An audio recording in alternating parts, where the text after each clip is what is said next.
बांग्लादेश में 20 million non Muslim minorities रहते हैं। तो ये बहुत ज़रूरी है कि बांग्लादेश के जनाब यूनुस साहब इन नॉन माइनॉरिटीज़ की हिफाजत करें। बांग्लादेश की स्टेबिलिटी भारत की सिक्योरिटी के लिए बहुत ज़रूरी है, ख़ास तौर से नॉर्थ ईस्ट के लिए। हम उम्मीद करते हैं कि भारत सरकार भी बांग्लादेश से और भारत सरकार के हमारे देश में ताल्लुक़ात और ख़राब नहीं होंगे बल्कि अच्छे होंगे। देखिए, बांग्लादेश जो वो बना था सेकुलर बांग्ला नेशनलिज़म के ऊपर, और बांग्लादेश के संविधान में आर्टिकल 41 फ्रीडम ऑफ रिलीजन की बात करता है, 27-28 इक्वालिटी ऑफ लॉ की बात करता है, और उनके संविधान का आर्टिकल 12 सेकुलरिज्म की बात करता है। और ये जो वाक़यात हो रहे हैं जिसमें दीपू चंद्र दास को मारकर आग लगा दी गई, फिर अमृत मोंडाल को जान से मार दिया गया। बांग्लादेश में 20 मिलियन नॉन मुस्लिम माइनॉरिटीज़ रहते हैं।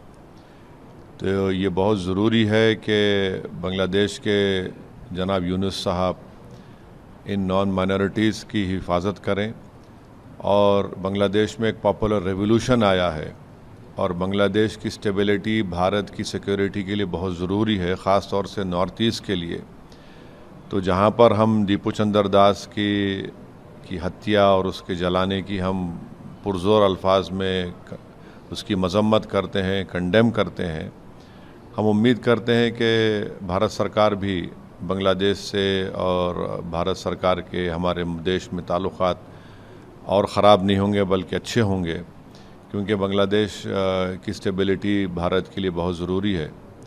तो उम्मीद करते हैं, बस साथ ही साथ हमको ये भी समझना ज़रूरी है कि हमारे देश में वेस्ट बंगाल के एक लेबर को, जिसका नाम जोएल शेख था, उड़ीसा के संबलपुर में उसको बांग्लादेशी कहकर मार दिया गया। त्रिपुरा के एक MBA स्टूडेंट को, जो ट्राइबल लड़का है एंजल चकमा, उसके चेहरे को देखकर उस पर तंज करके उसको मारा और पीटा गया, उसकी मौत हो गई, जो त्रिपुरा का एक ट्राइबल है। फिर नालंदा डिस्ट्रिक्ट में अतहर हुसैन को उसके कान को, उंगलियों को, पैर को काट दिया गया, जिसम में एक रॉड को अंदर डाल दिया गया।